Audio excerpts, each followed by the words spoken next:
morning, good afternoon, good evening, depending on where you might be joining us from in the world today. My name is Meg Alexander, and I am incredibly excited to be your host for today's virtual event. Now, before we dive into questions and introduce our host to y'all, I just want to go over a couple quick housekeeping items, especially important if maybe this is your first event with Power to Fly, in which case, welcome, we're so happy to meet you. Or if you have maybe you're a frequent flyer with us, but we just haven't seen you in a while. So a couple of different ways that you can participate in today's session. Now, all of our virtual events, all of our events in general, are about you. They're about our community members, and we want to make sure that you all feel like you can participate in any way. So to get the most out of today's event, I recommend that if you'd like, please feel free to turn your cameras on, share your smiling, maskless faces with us safely. There is no need to be Instagram perfect, y'all. We don't care if you're coming to us from a couch or a corner office. It is all the same to us. We want to meet you where you are. Now, if you have any concerns about privacy or anything, totally understandable. As long as you stay on mute for the duration of today's event, you will not show up in either the live stream of this or the recording. Now, the other thing to know is that if you do want to participate, but you don't want to come off mute to do so, and you can come off mute without camera, so just FYI. But if you want to come off mute to ask a question, or sorry, if you don't want to come off mute, but you want to ask a question, you can always send in questions in the Zoom group chat. I'll be monitoring in there and pulling questions out for our speaker. And if you have a question that you would like to ask, but you want to be kept anonymous, not a problem. You can always DM any questions or comments you have to me. You can find my name, Meg Alexander, on the drop-down menu in Zoom. Now, I did say today's session is going to be recorded. Now, what that means for you is that you don't have to take notes. You get to sit back, relax, enjoy today's conversation, and not have to worry if you missed a resource someone shared or a book title or anything like that.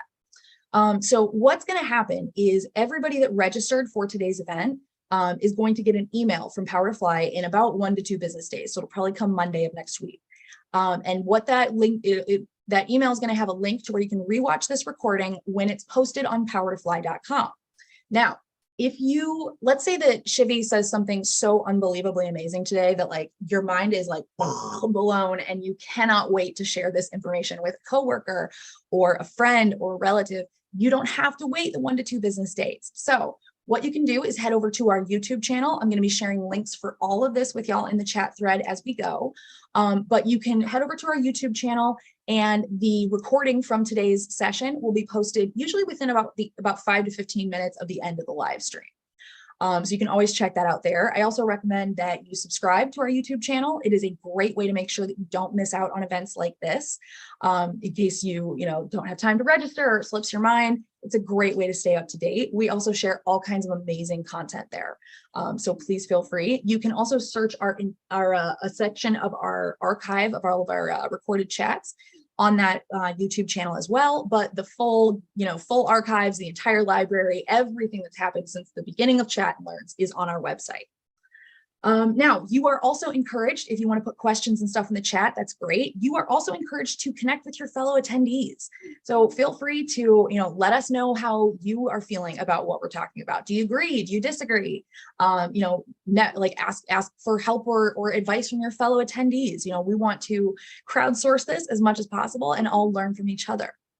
Now, last thing is we want to do everything that we can to get our resources, which are absolutely free, in the hands of as many people as possible. And we are hoping that as our amazing community members, y'all might be willing to help us with this. So what we would like, if you would like to, please feel free to take photos or video as we go today, tweet it out, share it on your social media networks. Let your networks know that you are growing and learning with Power to Fly today. Anything that we, if you'd like to tag us, we would love to retweet, reshare, repost. We have our handle is @Power2Fly on LinkedIn, Twitter, Facebook, Instagram, and YouTube. And then you can use our hashtag Power2Fly wherever as well. We would really appreciate it. We just want to make sure that as many people as possible know about these resources. So that's going to be it for Power to Fly talk. And I'm really excited to dive in with today's speaker. Now, Shivy is a product manager at LinkedIn and an instructor at LinkedIn Learning, as well as the host of Product Management Learning Series. Now, Shivi firmly believes in the power of mentorship and coaching, and she has spent the better part of the last decade helping hundreds of high achieving individuals to make progress in their careers and find meaning in their work. Now, Shivi is also a prolific content creator on LinkedIn, where she shares daily tips on product management and career development. Her content currently has had over 15 million views, which I think all of us are aware is not an easy number to hit. So thank you so much, Shivi, for joining us. I am so excited to get to speak with you. Is there anything else that you would like our audience to know about you today before we dive in?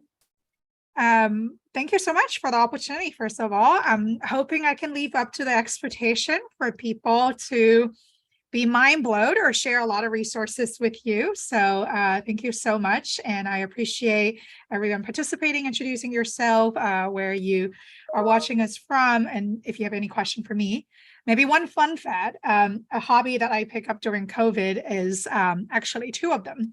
One is cooking. So I do have an Instagram where I use it as almost like a repository of all the recipes that I tried.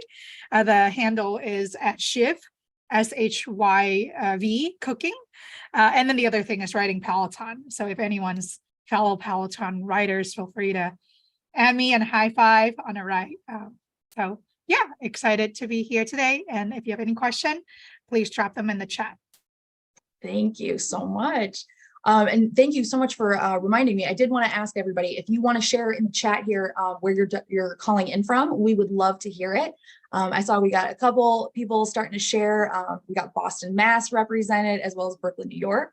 I'm coming to you from Toledo, Ohio, land that was traditionally occupied by the Kickapoo, Fox, and I think it's Iroquois tribes.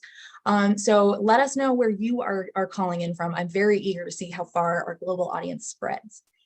All right, so last thing we want to talk about before we dive into questions here are some of the main takeaways from today's event. So this is some of the things that we can you can expect to cover here today. Hey, Taylor, Cleveland represent. So these are what we're going to cover today. Now, we identified these by having conversations with Shivi, as well as looking at the questions that you all submitted. So what that means for you is that if you took time out of your day to be here with us for the recording, for the live stream, we want to make sure it's worth your while. So if you have questions, please feel free to ask. If you want to dive in deeper on a specific subject or a hypothetical or a term, let us know. We want to be here to give you the information you came for. So please feel free to ask questions. Y'all have the power to drive today's conversation, really. So let us know what you would like to talk about, and we would love to get your questions answered. And that goes double for, if you submitted a question during registration and you're not sure if we'll get to it, ask it again.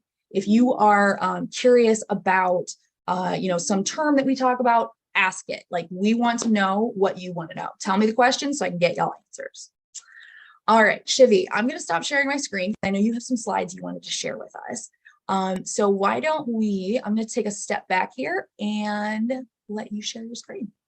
Yeah, that's awesome. I will share in just a moment, but I like to hear from this group, and thank you everyone for, introducing yourself, where you're joining us from. For folks who are joining from Nigeria, Ontario, welcome. And yeah, a lot of folks from Tampa, Minnesota, Houston. I am dialing in from San Francisco Bay Area.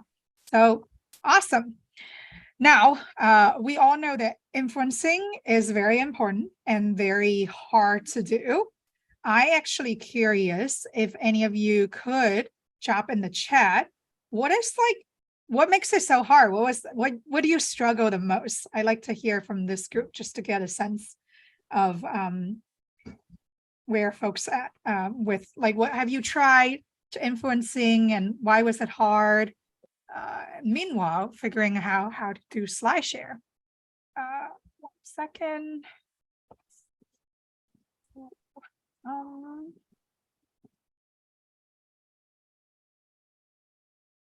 All right, let's see. Present review and share my screen. I'm loving the suggestions that are coming in the chat. Yeah, loud and clear. Awesome, perfect. So why is influencing so hard? Let's see. finding the right time with the audience, making myself heard without just getting louder. Yes, that's one big struggle. Building rapport, feeling invisible, because, we all experience that, right? Like you have a lot of great ideas and you make a lot of hard work, but sometimes might not get appreciated. People might not hear you. Sometimes you really struggle. I think some of the pre-submitted questions were really good. Like, hey, you're dealing with a really hard, difficult situation. And as women in particular, sometimes we struggle with finding that balance between assertive and overbearing and bossy and defensive, like all this bad turns that we're trying to actively avoid. And then like sometimes we're dealing with people who don't listen. So even if you're trying to influence, it's really hard to get that message across. I think also for people who are working at large organization in particular, sometimes you might be trying to pitch an idea in front of many, many people who might be working on different initiatives, have different goals and priorities. And I love cooking. Like I said, it almost feel like Thanksgiving or holiday kitchen where there are many, many cooks, each have different recipes, different things in mind. And you kind of have to coordinate with everybody. And not everybody's on the same page, right? So influencing is a very difficult activity. And for many of us, a lot of times we are, we have to influence without a title, without authority. So it makes it a very interesting topic.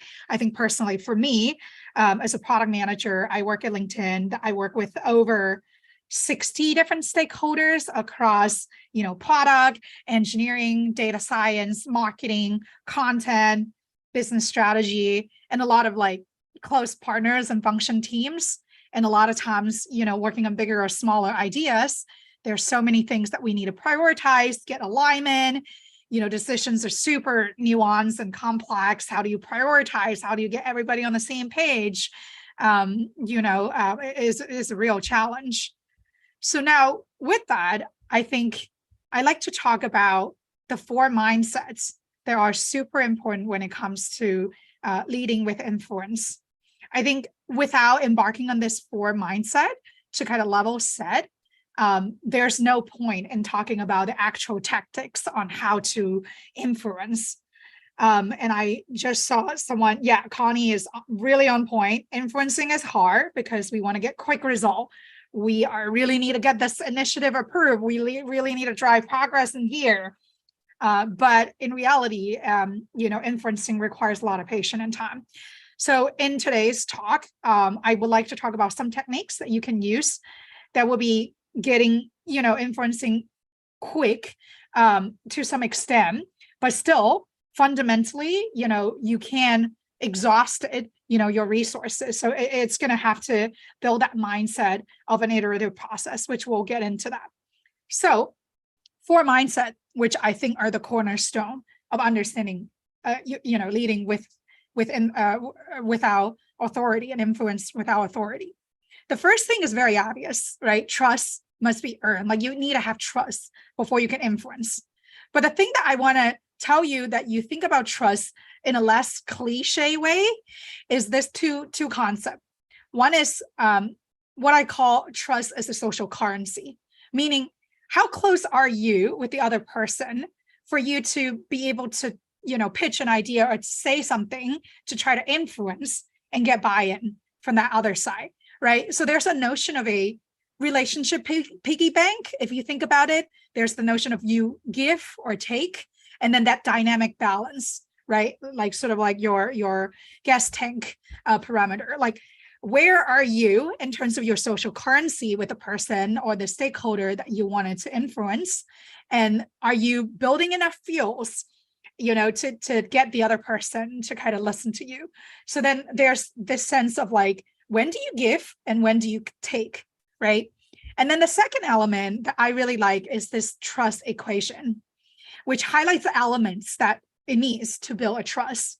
Later on, we can talk about how can you then maybe anchor on individual elements to kind of build that trust fast. But it kind of breaks down trust into this idea of trustworthiness, which is what other people place on you. It's not based on what you say, oh, I'm a trusting person, no one's going to listen to you, right? Unless people feel like you're trustworthy. So trust is composed of 4 elements. The first is credibility, the expertise that you bring to the table. Do you know the subject matter, right, that you're talking about? Most of us actually do not have problem with this, but it could be perceived whether you have credibility or not. And this is the easiest nut to crack once you've done your preparation, once there are certain ways for you to project yourself in a more credible way. The second aspect is reliability. This aspect of like, are you acting consistently according to what you said you will do? So basically, are you dependable, right? Are you someone who delivers to their promise? So this is sometimes hard to do when you need a quick action and you have no background or history dealing with the stakeholder that you want to influence, right? So basically, you don't have the feel and you're trying to go like 100 miles per hour. So consistent action is sometimes, if you think about influencing as marathon, not a sprint, is something that you can deliver to, that give and take.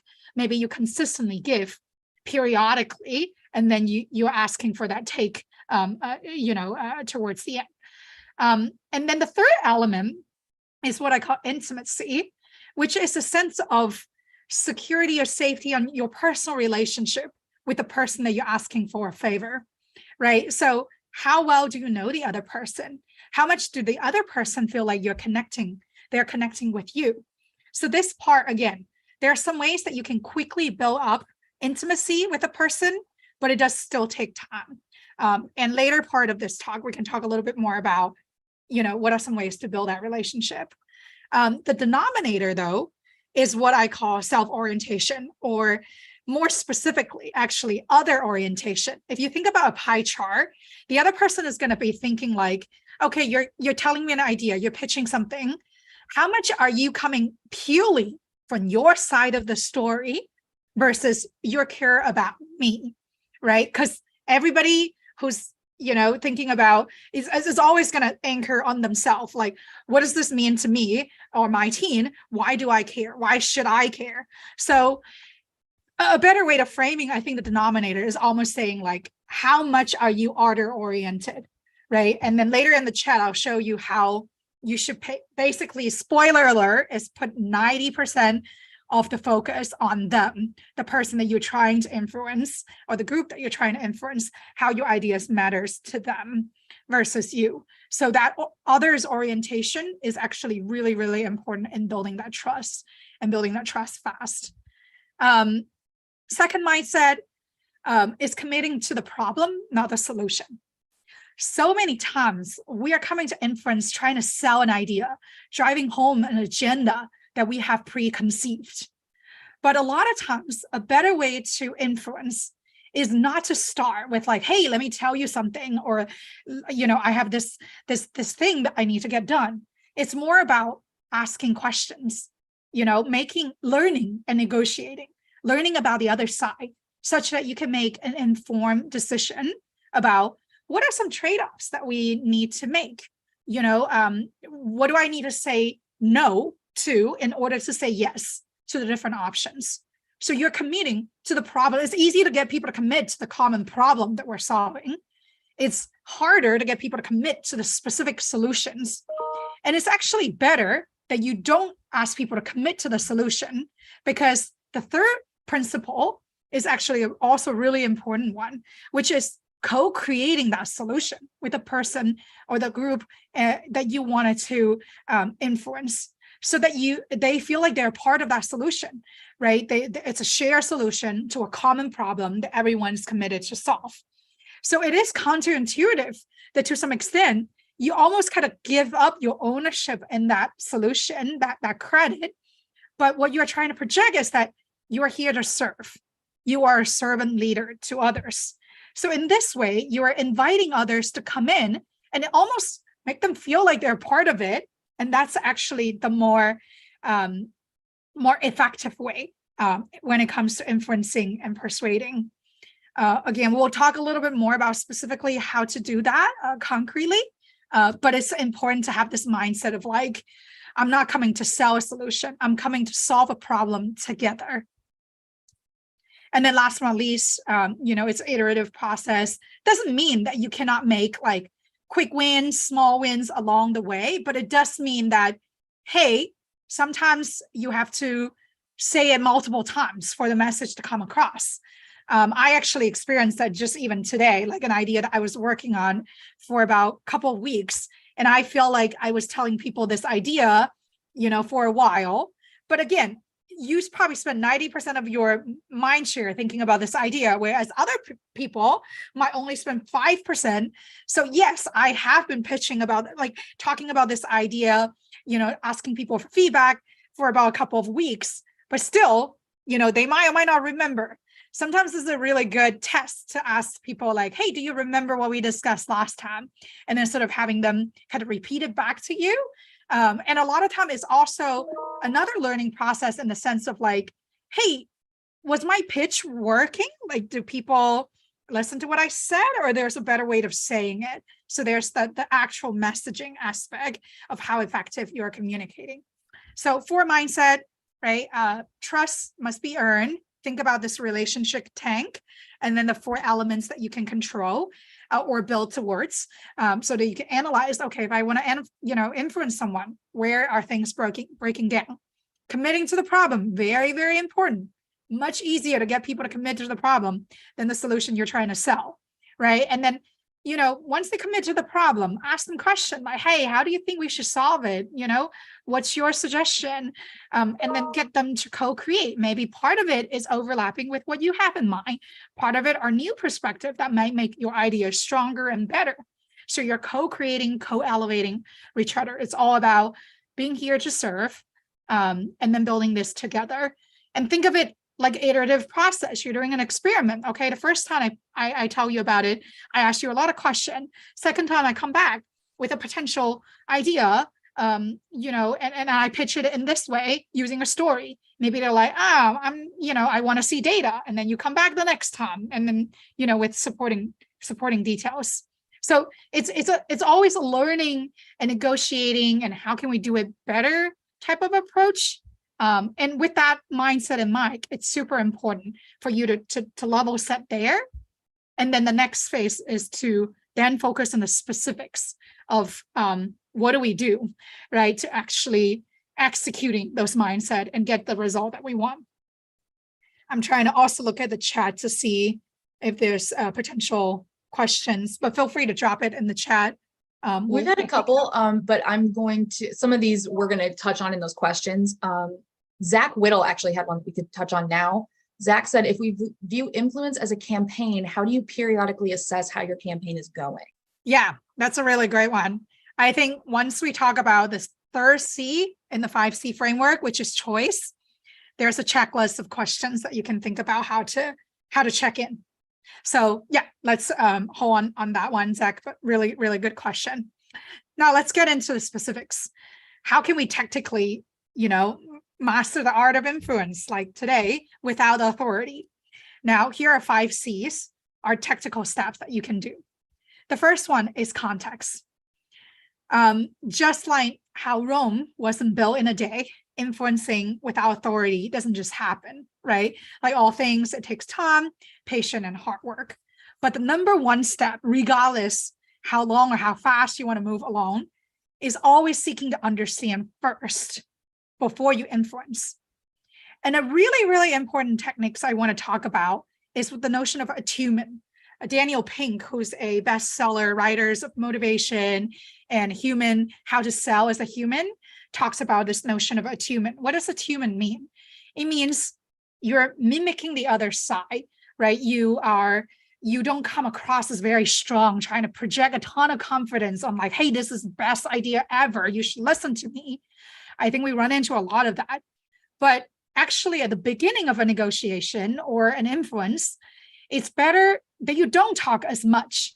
You actually listen, you ask questions, you increase your power by reducing it.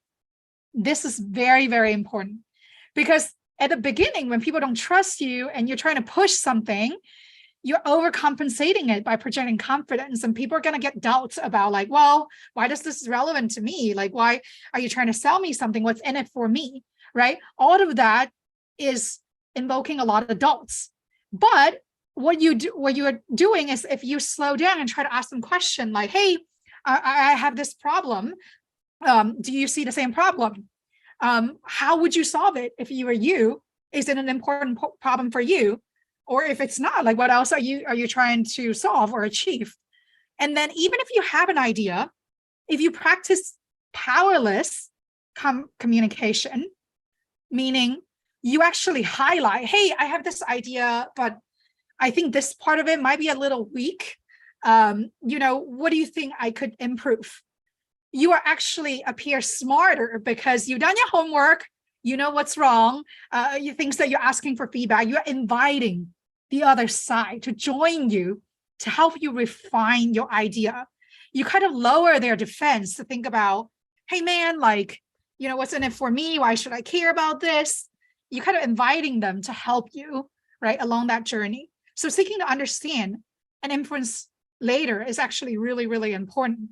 But once people are receptive to your idea, then you kind of can like bring up that power and project the confidence doing the presentation.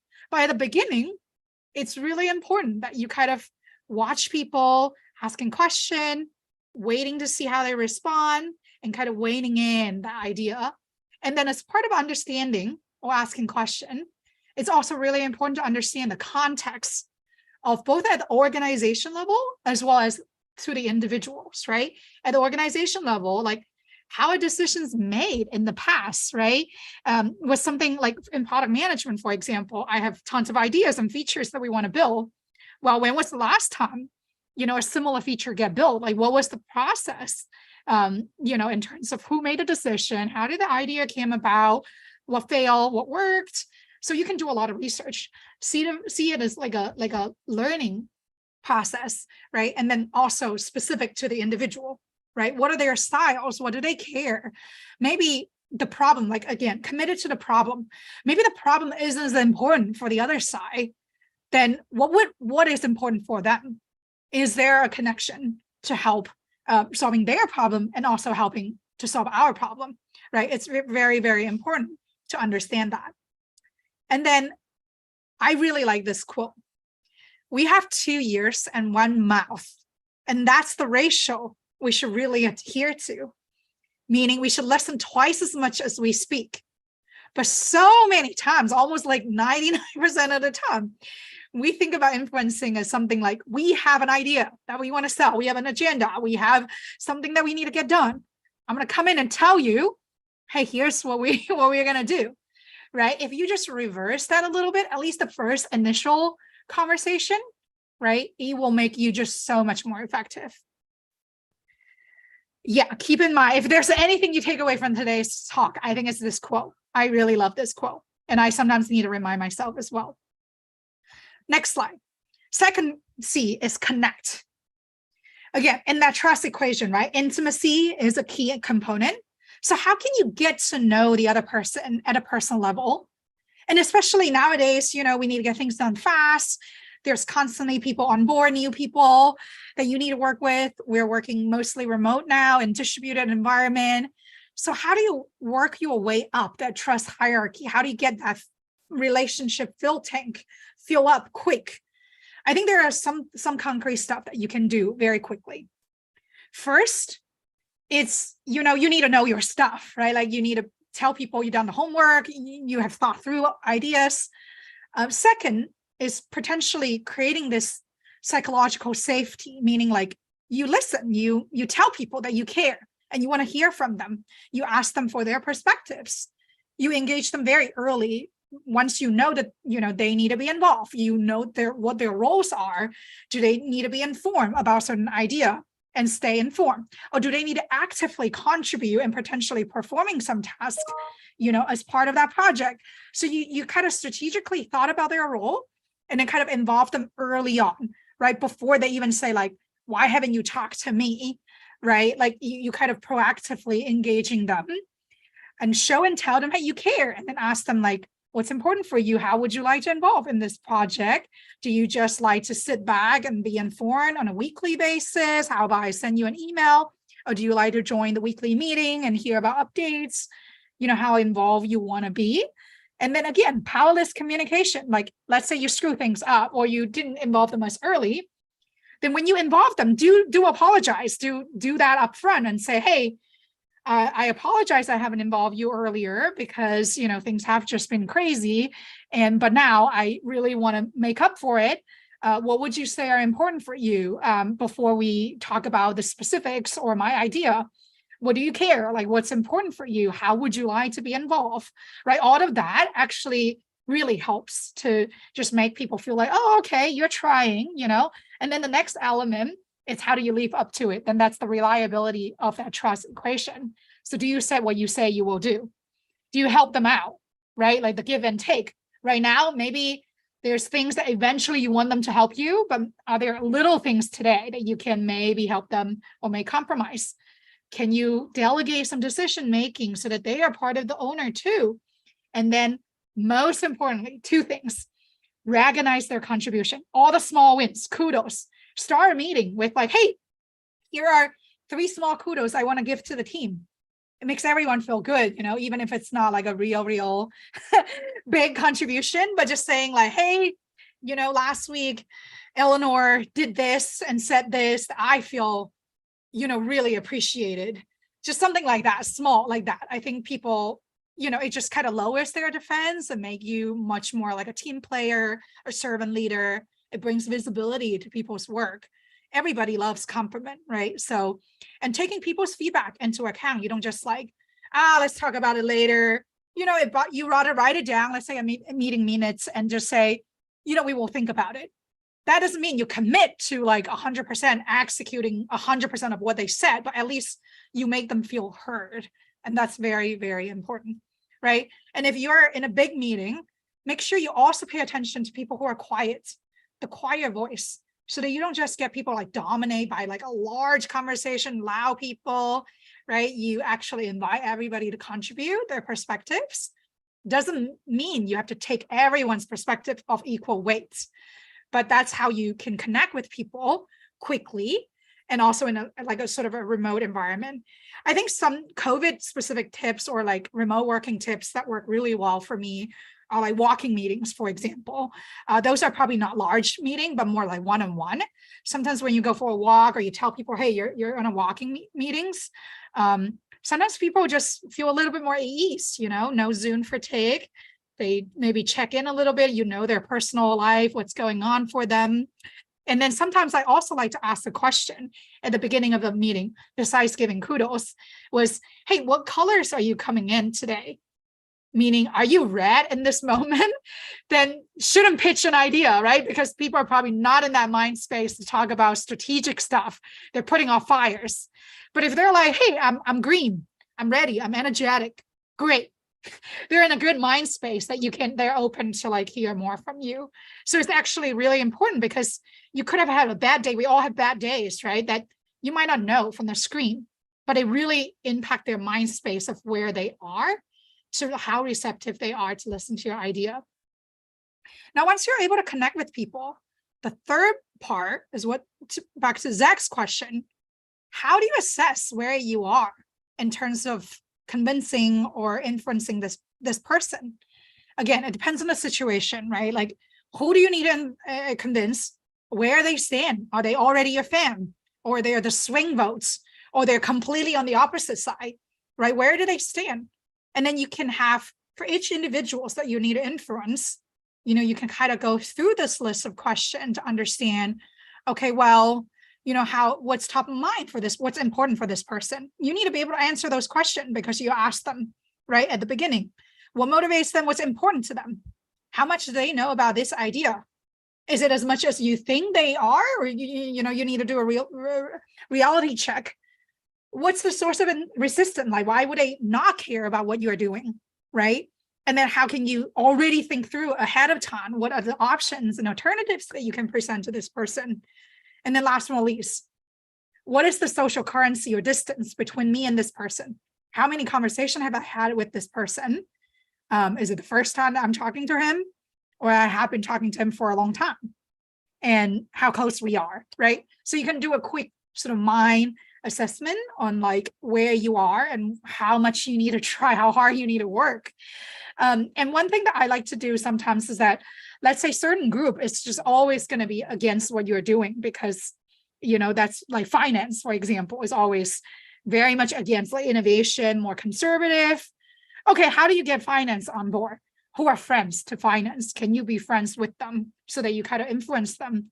How can you maybe do some lower risk stuff, to prove the value, to increase that confidence, to help overcome that resistance? So thinking about how you can borrow forces from other teams that are more friends or acquaintances with you, could sometimes help as well. Now, the 4C is craft. This is actually the actual part of like, what do you say when you're influencing people? I think something very, very important that I highlighted here are your framing around us versus them. So many times, again, we're coming in thinking like, that other and self-orientation in the trust equation, right? We're thinking about, hey, here's our idea. Here's our problem that we want to solve. Here's, what I wanted to do. Here's what I need to get through. Wes Cow is a pretty influential knowledge influencer. She founded a couple pretty amazing, cohort courses and programs online with Seth Godin, who's a thought leader in marketing. Look at her posts about how do you frame an ask in terms of benefits to you and benefits to them. You don't really need to read into the post, but you can see the highlight in yellow means how much is about them. The ratio is 90%. And that's what you should think about it. When you are trying to influence others, what's in it for them? Make it 90% about them, right? Try that. It's hard. So what the exercise you can do is that you will come out, write it first, and then you're going to read it again with the angle of like, how can I make it 90% them? So then you're really beginning from a place of agreement, right? Trying to agree with them based on your research. And then one thing I want to highlight here on this slide is this resource. Meg, I think later we can send out some of those links here, because we don't have time to get into the specifics, but this is a very, very good 15-minute talk from Sachin Raki, who's a former head of product at LinkedIn Sales Navigator. He had laid out 6 specific techniques for what kind of, like through story, data, or framing on like how you can improve the specific messaging that you wanted to help you improve your framing, your message. And then one thing I do want you to take away is that so much time we're spending about substance.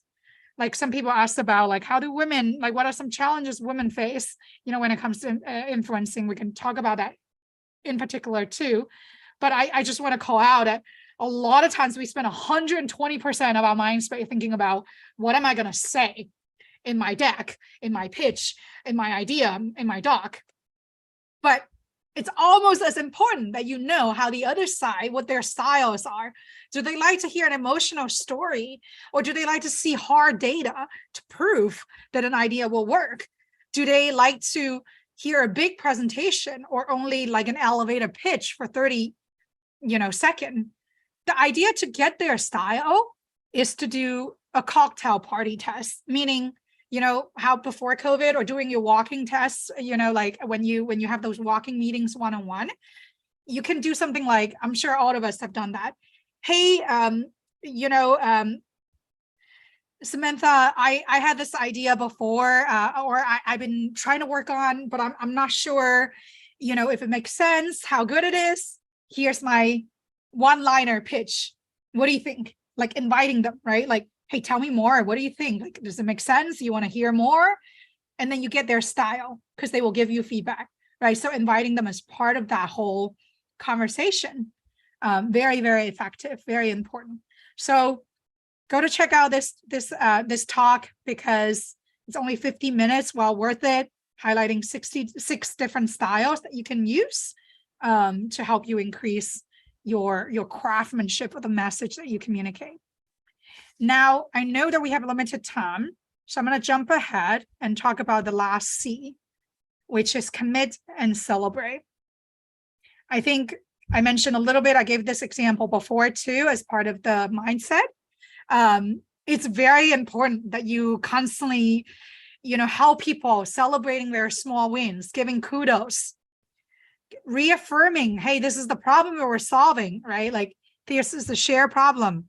Like, we want people to know that you're committed to this cause and you care and you see the efforts that they put in. So the slide here was one example that I gave to my engineers as part of like a quarterly, celebration. So I basically name each engineers what they're good at and kind of give them like a title and a small awards. Nothing, we didn't really need to pay, money for it. But you can really see the energy in the room was shifted so much, like people light up. It's like, oh, so you noticed me, you notice what I did. It makes you a much more likable person too. And it's important that people like you, right? It just makes things so much easier. It's not always the case, but it helps. So I would just end with like a quick recap of the mindset that we talked about. And then the 5 C's is pretty concrete steps that you can do to kind of influence your power, I guess, without the actual authority. Now, I would like to maybe transition. I'm also struggling with a very bright window, so let me just quickly adjust that. And then, I welcome any question from the group. Excellent. Excellent. Thank you so much, Shivi, for sharing that great presentation. People were loving that slide about the equation for trust. That was huge. And you're absolutely right. Any links or any resources that you want us to share, we can send those back out with the rewatch emails. And I believe we might be able to anchor some links with the video when it's posted, if you would like as well. That's awesome. Yeah, I can share this back with you and then you can like pick it out from the slides. Yeah. Awesome. Cool. All right, so I want to go back to some of the questions that we got in event. Since y'all are here, we want to prioritize you. But if you submitted a question and you want to make sure that we get to it, let us know. Send it again in the chat here. I've got eyes on target there. We've got about 15 minutes till the end of session, so take advantage of this time. This question got a lot of kind of traction in the chat with people chiming in about what they would do, but I want to know your opinion. This person said, how does one manage in an environment where folks are looking to climb up by knocking others down, like stealing ideas, not giving whoever was the real influencer credit, etc. So what would you say if in one of these situations?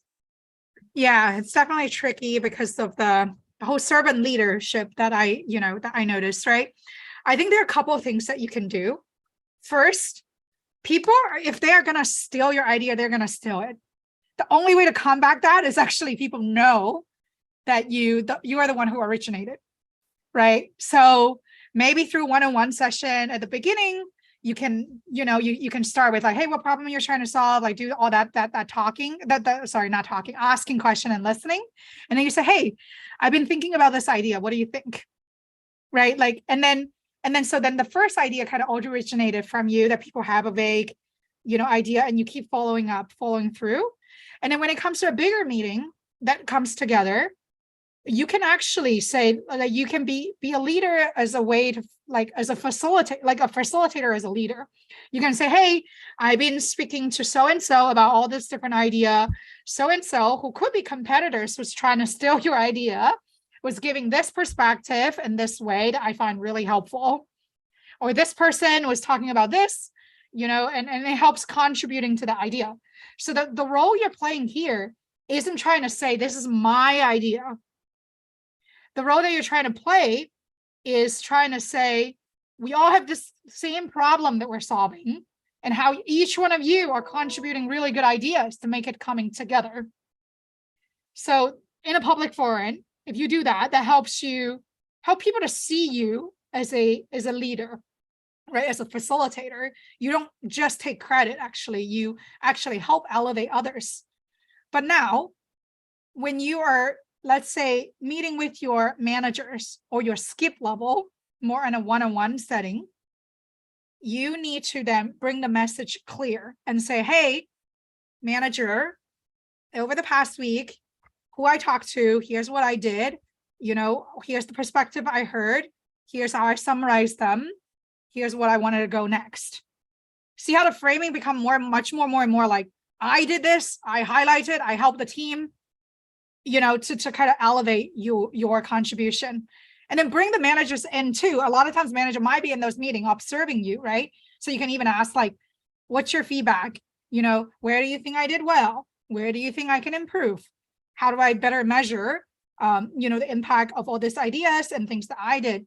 So you kind of inviting them. It's always think about inviting them into the conversation to help you. You kind of put them in that position of like, oh yeah, you did all those things.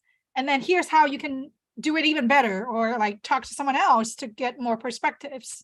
So I think you kind of have to kind of shifted your approach depending on, is it a larger forum with a group of people, or is it a one-on-one where you talk to your manager? I think that's really good advice. And honestly, it dovetails really nicely with what a lot of people were saying in the chat as well. So it's really good to know that, y'all are absolutely on board with what Shivi's talking about today. Yeah, I think what Heather was saying was great too, like document, oh, yeah. Sending out meeting minutes, you're like the facilitator, you're the leader, Do you being agree with there. what Heather said about documenting things? I absolutely agree. Like having a paper trail is important, but I also come from a legal background, so I know that I can kind of go overboard on that sort of thing. When it comes to documenting these things, what do you recommend? Is something like an email trail enough? Or, your notes in a notepad that you always take to a meeting? Like, what would you recommend here? Yeah, I recommend actually what we've been doing at LinkedIn that I found really, really helpful is to have a Google Doc or some sort of collaborative, doc that where everybody can see. And then so every meeting is basically built on top of that doc and it's all in the same place. And a lot of times you would project that doc on the screen as people were talking and then like noted down stuff and giving credit to people as idea came up, right? And then you can be the person then synthesize that and then send it out in an email so that you have both a sort of repository of all the notes and using that as a guidance during the meeting to get people focused, right? Here are the 3 things we're going to talk about. Here's the action, who's on charge of what, and then send it out after the meeting. Yeah, I find that helpful. I like that. And there's Eleanor is chiming in that Slack channels can work really well for that as well. Yes. I do this with my own, like, so we use Slack at Power to Fly, and I do this as well where I'll DM myself with like a reminder or like, here's the notes from blah, blah, blah. So I'll take the notes either in Slack or in another document and then send them out, to the group, maybe in Slack or whatever, just because it's, sometimes that's a lot easier to search than your emails trying to parse through. Right. But yeah, I really like that suggestion. I think Nick here has. Yeah, Nick's question is good. Nick wants to know, how do you deal with a challenging stakeholder who is objecting to your points or ideas throughout a presentation? Do you deal with comments during the presentation or at the end or one-on-one forum with the complaining party? This is a really good question. How have you had to handle this in the past? Yeah, sure. So I would say ideally, or what you would do in an ideal situation is beforehand, who you're inviting to the conversation. You maybe know roughly where they stand with your idea.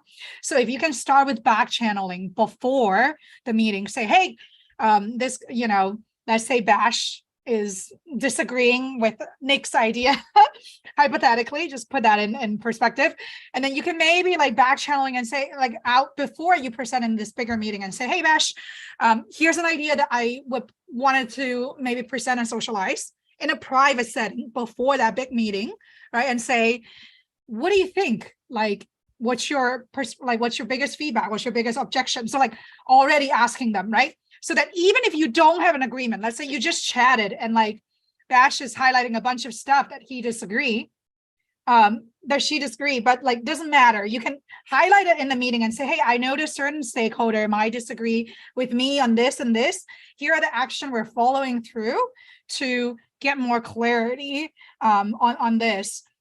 Or you can ask everyone, like basically you're trying to say you're taking action to follow through. And you're also trying to see how big of an objection it is, like how core to the idea, or is something that you can manage You can basically say no and still manage.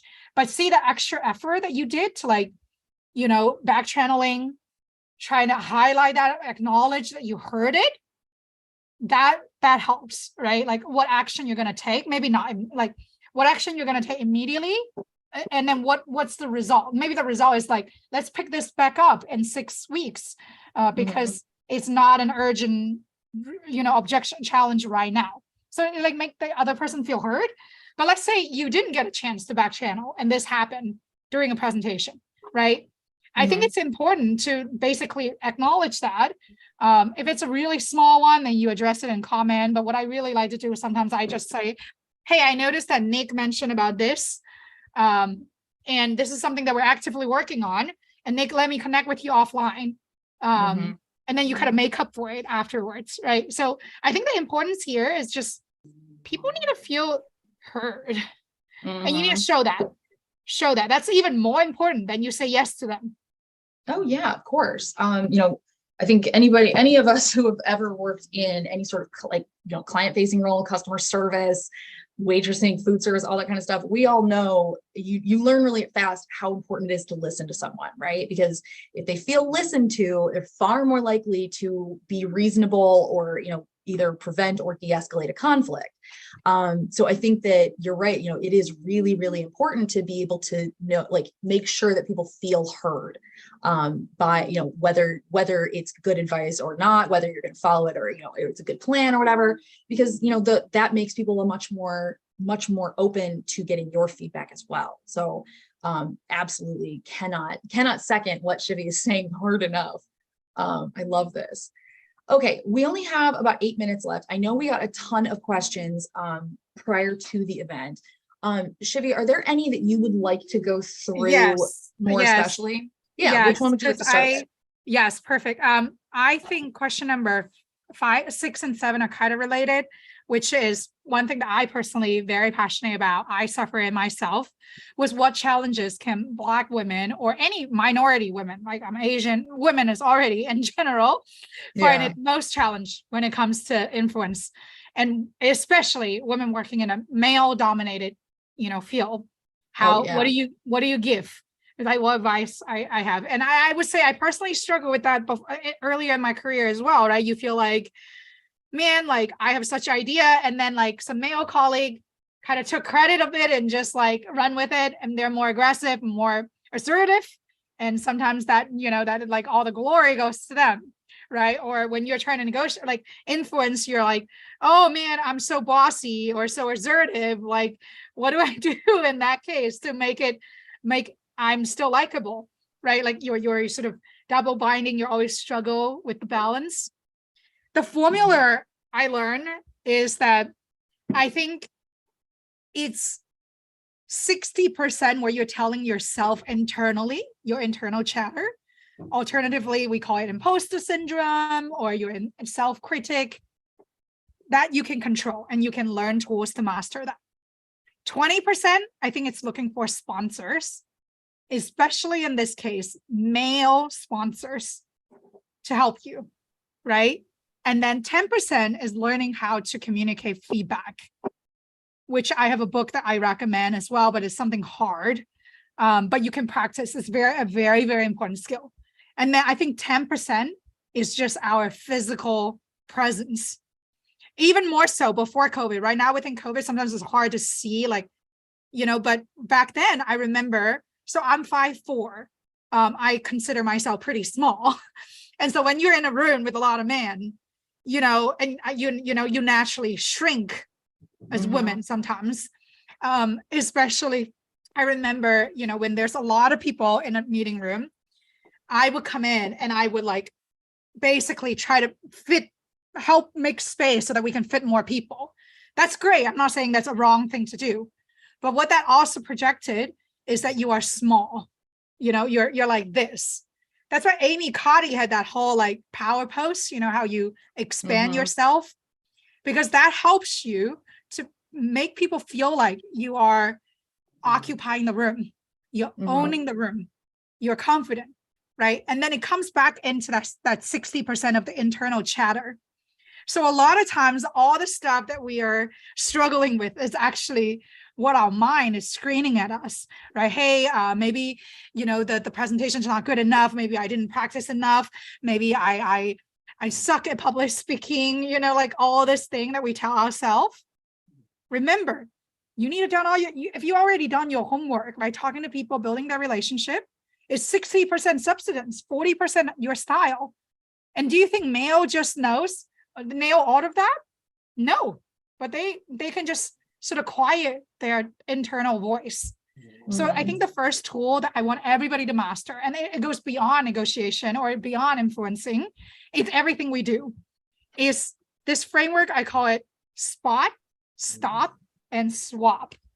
So you spot what your mind is telling you, all this crazy negative things, right? Like you need to get familiar with like, hey, here's my mind when it goes crazy, it goes nuts. These are the things that they tell me, and they're not necessarily reality. So you need to be able to spot them. And then you're going to be able to stop them by saying like, hey, thank you for telling me all these things. All this is actually natural nature, because in hunter-gatherer days, we need to protect ourselves.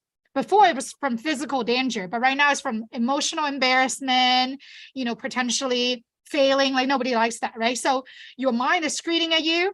And what you need to do is like recognize, hey, these are the narratives, negative chatters that keeps happening. And you kind of take control of that, right? By saying that, hey, I noticed this chatter in my mind. Thanks for visiting me. You think of it like a little character, in that movie Into Now, that little character that's screaming at you. I think of it like that. Like, hey, I'm having a conversation with you. So your other character, which is the more green, positive ones, having character with this red, loud, monster, and say, hey, I acknowledge that you're saying that to me. Now you swap it out. What are some positive things you can say to yourself? Can you recollect all the success you have in the past? Did you get something done that was really challenging, that you felt like it wasn't impossible, but then looking back, you're like so proud of yourself? Just keep a list of those. Anytime you need a confidence boost, go there. I love or if that. you feel like you struggle with collecting that list, anytime people say you're good, you like did a good job, either verbally or reading, take a screenshot, put it in a repository folder, and just like read it. Like whenever your mind goes crazy, go read it. 60% is that. Once you get that and you have your power, you're like 80, like 70% there.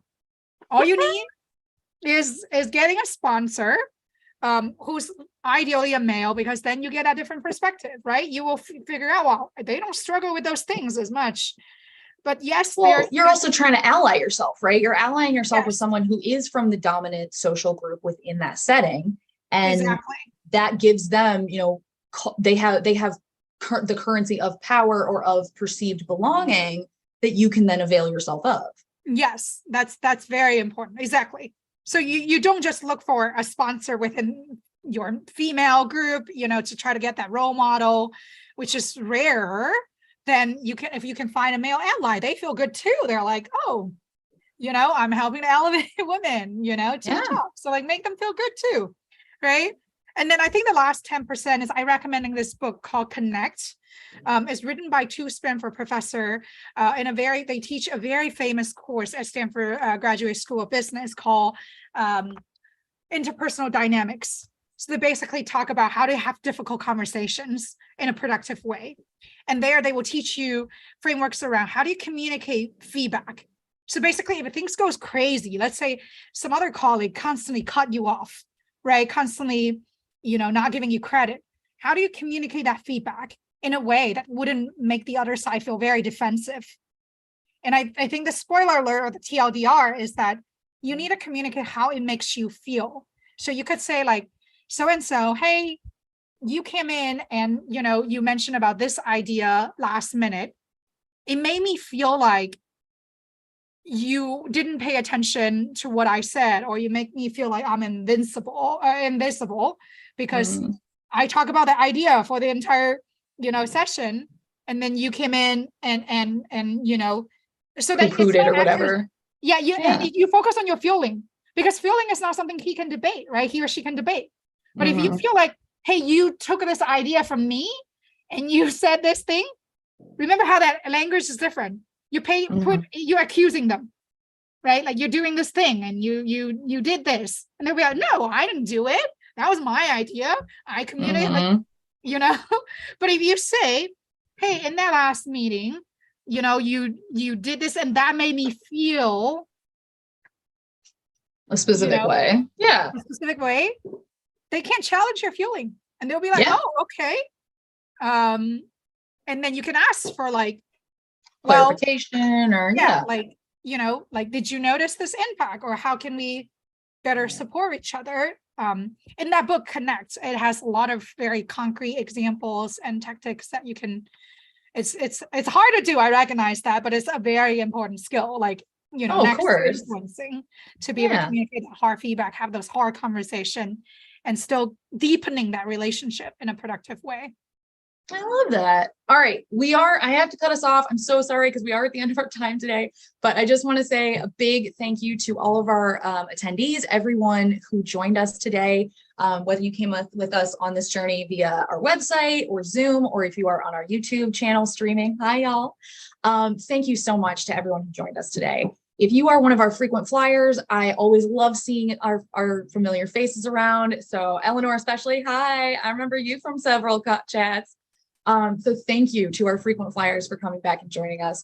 If you are new to Power to Fly, or if this was your first event, I hope that you had a wonderful time. We're so happy to have met you, and cannot wait to see you join us on another event in the future. Now, don't forget, we've got some more great chats coming on next week for y'all. So definitely take a look at our chat list for next week. And I can't wait to see many more of you on our next event. Stay happy, healthy, and safe until then. Bye. Thank you, everybody.